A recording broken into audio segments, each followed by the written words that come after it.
नमस्कार, मैं हूं दिनेश पाठक और करियर मंत्रा के इस एपिसोड में अर्नेस्ट एंड यंग की ओर से हम सब के भारत को लिए गए 3 महत्वपूर्ण आकलन की चर्चा करने वाला हूं, जो ज़्यादातर भारतीयों को खुशी देने वाली है। 200 पेज की रिपोर्ट का सार यह है कि साल 2030 तक भारत विश्व की तीसरी सबसे बड़ी अर्थव्यवस्था बन जाएगा।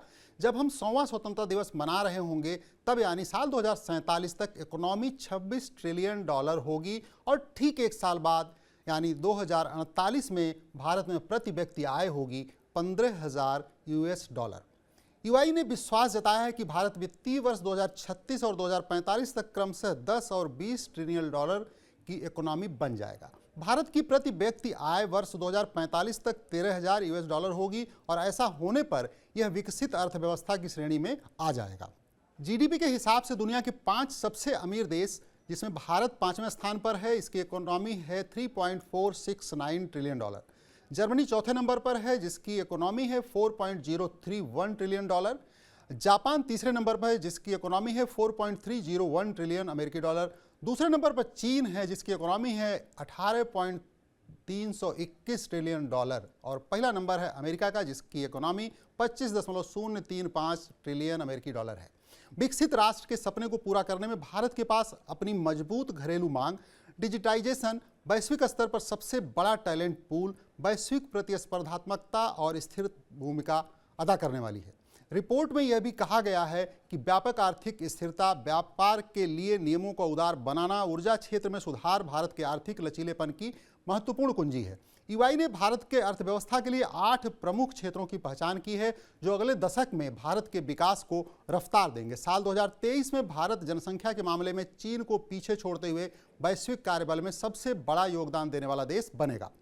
भारत का सेवा निर्यात पिछले 2 दशक में 14% से बढ़कर 21-22 में 254.5 बिलियन डॉलर का हो गया है। 2021-22 में 157 बिलियन डॉलर के साथ आईटी सर्विस और बिजनेस प्रोसेस आउटसोर्सिंग सेवाओं के निर्यात का एक बड़ा हिस्सा है। यूआई का मानना है कि अधिकतर भारतीय और वैश्विक आईटी कंपनियों के पास भारत में क्लाउड, एनालिटिक्स, एआई और अन्य प्रौद्योगिकी के लिए उत्कृष्टता केंद्र होगा।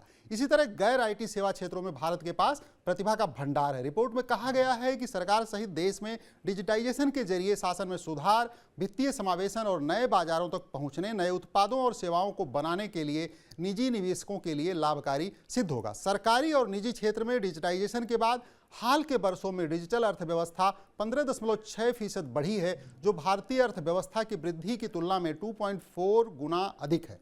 यूपीआई इंटरफेस की सुविधा ने भारतीयों के लेन देन के व्यवहार में मौलिक परिवर्तन किया है। ब्रॉडबैंड का उपयोग तेज गति से बढ़ रहा है। पिछले 5 वर्षों में मोबाइल ब्रॉडबैंड ग्राहकों की संख्या 345 मिलियन से बढ़कर 765 मिलियन हो गई है। जीडीपी के अनुपात में भारत का निजी ऋण बड़ी अर्थव्यवस्थाओं में सबसे कम बना हुआ है। इसे बढ़ाने पर काम करना होगा ताकि वर्तमान वैश्विक औसत निजी ऋण की बराबरी की जा सके। कारपोरेट बॉन्ड बाजार और डिजिटल क्रेडिट के विकास के साथ एक सशक्त वित्तीय संरचना व्यक्तियों, सूक्ष्म, लघु और मध्यम उद्यमों के ऋण मांग और आपूर्ति के अंतर को दूर करने में मददगार हो सकता है। इससे पूंजी की लागत को कम करने में मदद मिलेगी और उच्च विकास को बनाए रखने के लिए निजी ऋण की हिस्सेदारी को बढ़ाना आसान होगा। भारत में स्टार्टअप का विकास तेजी से हुआ है।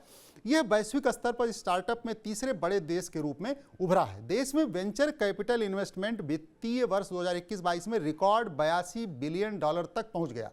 तेजी से हो रहे डिजिटाइजेशन, बड़े घरेलू बाजार और मजबूत पूंजी उपलब्धता के दम पर प्रौद्योगिकी और अन्य क्षेत्रों में नई कंपनियां अर्थव्यवस्था को अपेक्षाकृत उच्च और निरंतर विकास प्रदान करने में महत्वपूर्ण भूमिका निभा रही हैं।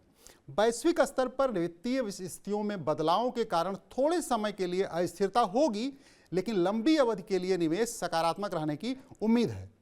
अगले दशक में वैश्विक कार्यबल का कम से कम 25% योगदान भारत देगा। रिपोर्ट में कहा गया है कि बड़ी युवा और कामकाजी आबादी न केवल सेवा क्षेत्र में बल्कि प्रतिस्पर्धी लाभ को मजबूत करेगी, बल्कि निर्माण को भी बढ़ावा देगी और घरेलू खपत में भारी वृद्धि का आधार बनेगी। कोरोना जैसी वैश्विक महामारी के बाद वैश्विक आपूर्ति चेन को मजबूत हुई है। देश अनेक क्षेत्रों में आत्मनिर्भर बनने की ओर है। उत्पादन से जुड़े प्रोत्साहन नीतियों के माध्यम से इसे और विस्तार मिल रहा है। आगे बढ़ते हुए भारत के पास मौका है कि वह जटिल उच्च मूल्य वाले उत्पाद निर्माण और सनराइज सेक्टर जैसे सेमीकंडक्टर, मोबाइल फोन आदि के माध्यम से वैल्यू चेन को बढ़ा सकता है, जो भारत को घरेलू और वैश्विक बाजारों में एक बड़े केंद्र के रूप में स्थापित करेगा। नेशनल लॉजिस्टिक पॉलिसी के तहत भौतिक बुनियादी ढांचे में निवेश को आईटी आधारित ईज ऑफ डूइंग बिजनेस के द्वारा पूरा किया जा रहा है, जिसका उद्देश्य आवाजाही की लागत और समय को कम करना है। रेलवे और डेडिकेटेड फ्रेट कॉरिडोर के मॉडर्नाइजेशन पर जोर देने से माल और निर्यात की आवाजाही में काफ़ी बदलाव आया है। कार्गो की डिलीवरी अधिक प्रभावी, किफ़ायती और विश्वसनीय हो सकती है। भारत ने 2070 तक जीरो कार्बन उत्सर्जन और 2030 तक कार्बन लेवल को 45% तक कम करने का लक्ष्य तय किया है। न्यू एनर्जी और ग्रीन हाइड्रोजन पर भी तेजी से काम हो रहा है। हाल ही में 19,500 करोड़ रुपए सरकार ने सिर्फ ग्रीन हाइड्रोजन मिशन के लिए आवंटित किया है। इस एपिसोड में बस इतना ही। नमस्कार।